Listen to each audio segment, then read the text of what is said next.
राम राम जी सारा ने। तो आज की कहानी है राम नाम की महिमा।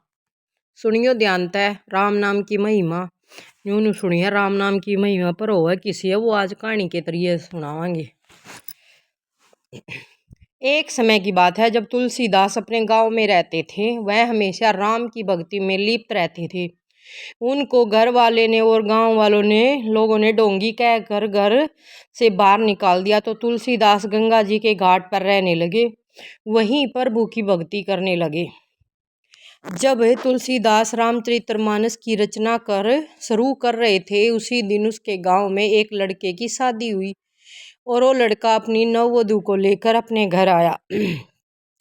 रात को किसी कारणवश उस लड़के की मृत्यु हो गई। लड़के के घर वाले रोने लगे। सुबह होने पर सब लोग लड़के को अर्थी पर सजाकर श्मशान घाट ले जाने लगे। तो उस लड़के की पत्नी भी सती होने की इच्छा से अपने पति की अर्थी के पीछे पीछे जाने लगी। लोग उसी रास्ते से जा रहे थे जिस रास्ते पर तुलसीदास जी रहते थे। लोग जा रहे थे तो लड़के की पत्नी की नज़र तुलसीदास जी पर पड़ी। उस नववधू ने सोचा, अपने पति के साथ सती होने जा रही हूँ, एक बार इस ब्राह्मण देवता को प्रणाम कर लेती हूँ। वह नववधू नहीं जानती थी कि यह तुलसीदास जी है। उसने तो के बेरा था बेचारी ने, तो नई नई शादी करके आई।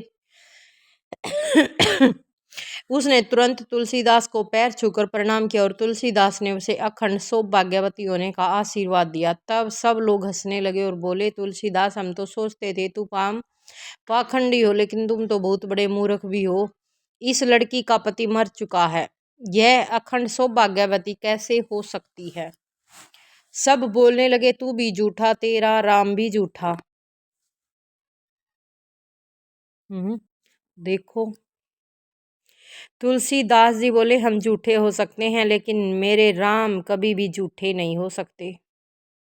उसने तो अपने उस पर गुरु पे, भाई जो भी था उस पर विश्वास था। विश्वास होया करे तभी तो होया करे। सब ने बोला तब प्राण दो, तभी तो प्रमाण दो। सब ने कहा कि राम अगर अच्छा है तो प्रमाण दो। तुलसीदास जी ने अर्थी को रखवाया और उस मरे हुए लड़के के पास जाकर उसके कान में बोला, राम नाम सत्य है। ऐसा एक बार बोला तो लड़का हिलने लगा। दूसरी बार फिर बोला। तुलसी जी ने लड़के के कान में, राम नाम सत्य है। लड़का थोड़ा सचेत हुआ।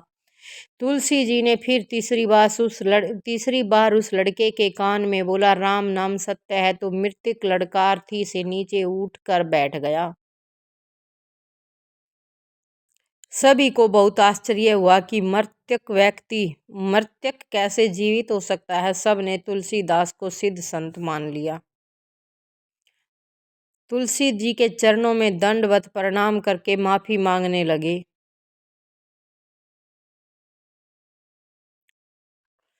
तुलसी जी बोले, अगर आप लोग यहाँ इस रास्ते से नहीं जाते तो मेरे राम के नाम को सत्य होने का प्रमाण कैसे मिलता।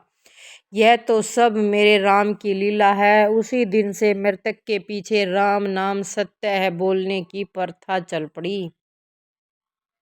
देख लो, इतना बड़ा सत्य है जो कोई जान भी नहीं सका था। और आज एक कहानी के जरिए तय बेरा पाट गया। भाई मन ने तो बेरा कौन था, जो कोई ज्ञानवान आत्मा होगी उनने तो चलो बेरा भी हो गया कि एक मृतक के पीछे, जब अर्थी के पीछे लोग चलते हैं तो वो बोलते हैं इस बात को कि राम नाम सत्य है, राम नाम सत्य है। तो वो राम नाम सत्य का नारा इसीलिए लगा था।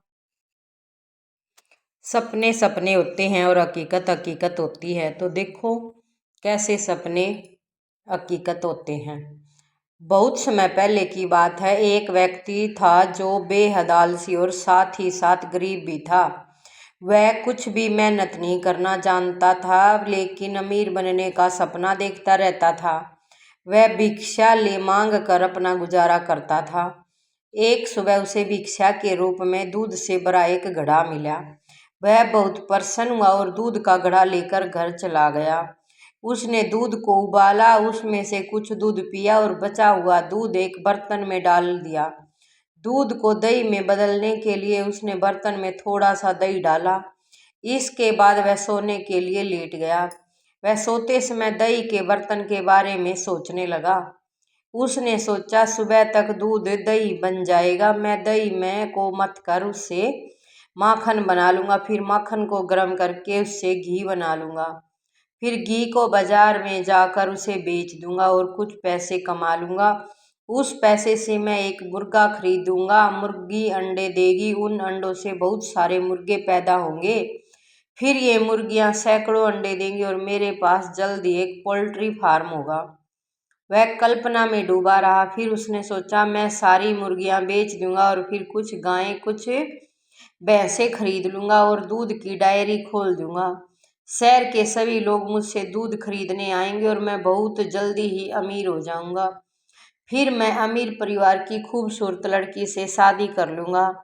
फिर मेरा एक सुंदर सा बेटा होगा। अगर वह कोई शरारत करेगा तो मुझे बहुत गुस्सा आएगा और उसे सबक सिखाने के लिए मैं उसे डंडे से ऐसे मारूंगा। यह सोचने के दौरान उसने बिस्तर के बगल में पड़ा डंडा उठाया और मारने का नाटक करने लगा। यही डंडा उसके दूध के बर्तन में लग गया और दूध का बर्तन टूट गया। इससे सारा दूध जमीन पर फैल गया। सपना टूटकर नर चूर चूर हो गया। बर्तन की आवाज़ सुनकर उस आदमी की नींद उड़ गई। फैला हुआ दूध देखकर उसने अपना सिर पकड़ लिया। शिक्षा के मिला है इस कहानी तक सुनियो भाई।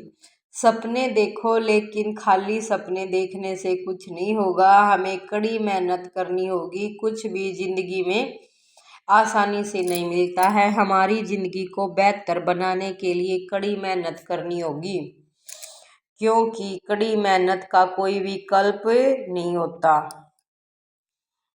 सपने देखने तैयार वो करने तय तो नुकसान नहीं हुआ है, क्यों जो इस भाई का हो गया है। मारना पीटना छोरा जरूरी था। मुँह देख ले क्या हो रहा है। अगर आप केवल सपने ही देखते रहते हैं तो उनको साकार करने के लिए कोई कदम नहीं उठाते हैं, तो ऐसा करके आप खुद को धोखा दे रहे हैं। इसीलिए आपने पहले खुद को 100% दीजिए, फिर सफलता खुद आपके कदम चूमेगी। राम राम जी सारा ने। रजा कहानी मेरी अच्छी लगी हो, थोड़ी सी भी आपने बढ़िया लगी हो तो वीडियो ने लाइक शेयर जरूर कर दियो और चैनल ने कर दियो सब्सक्राइब। तो मिलेंगे इतनी बढ़िया सी एक और कहानी के साथ। तो सारा ने मेरी हाथ जोड़ कर न राम राम। हर चैनल ने सब्सक्राइब जरूर कर लियो भाई, कितनी बम ब्लास्ट हो सब्सक्राइब करे तो करके देख लिया करो एक बार, कुछ ना होता कदी।